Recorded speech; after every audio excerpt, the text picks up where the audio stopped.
Hello, Rabbi. Good afternoon. If you look at the news and you watch television, and if you stand on a street corner, even, you're going to hear there are a lot of different opinions about what's going on in the world today. There are viruses, there are problems with government, there are natural disasters, and most people just take them at face value, but other people see underlying causes that one might blanket under the term conspiracies.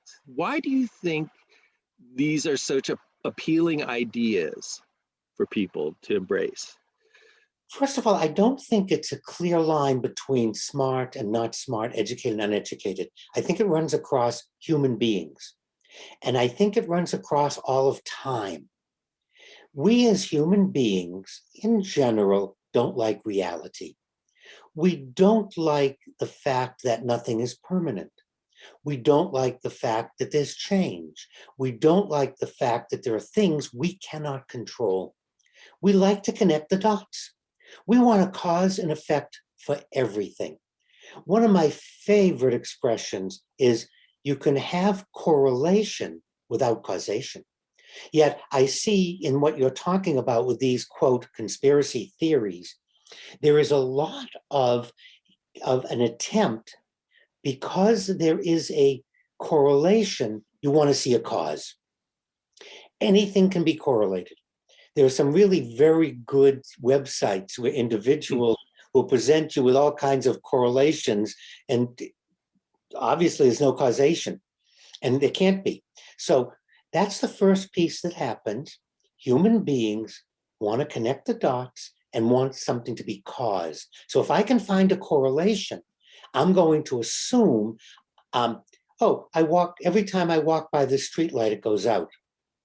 It's a correlation. I caused the street light to go out. Now that we would all go, come on, that's not true.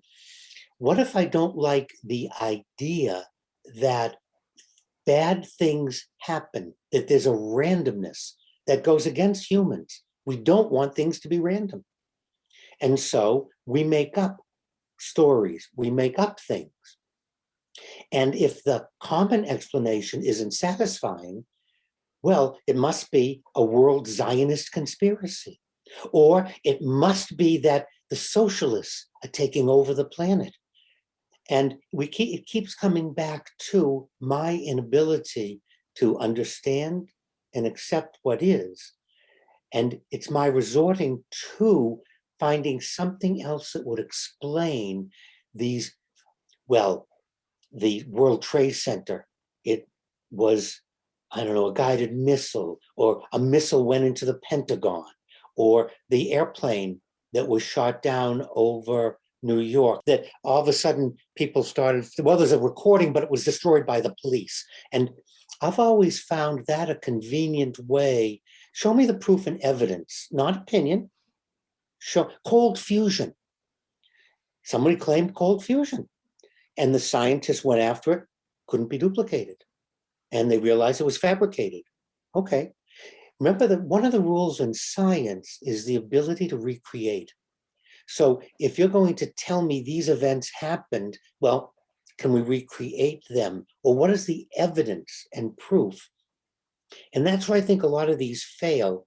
And that's because then you go back to, or they destroyed the evidence.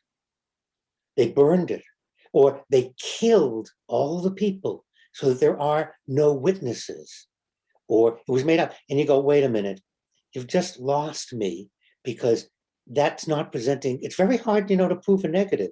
Joe? Yes. Have you stopped beating your wife? Or like the other way around. It's one of those kinds of questions that you can't prove a no. And that's part of these theories, is dependent. But I keep coming back to, it's very human, and it's not limited to any particular group. We're all susceptible, because we want to have a causation, and we don't like something can just happen. Aha. So I still think Area 51 has aliens, but maybe that's just me. Thank you, Rabbi, for that wisdom, and we'll see you next time. Yes, you will. Thank you very much.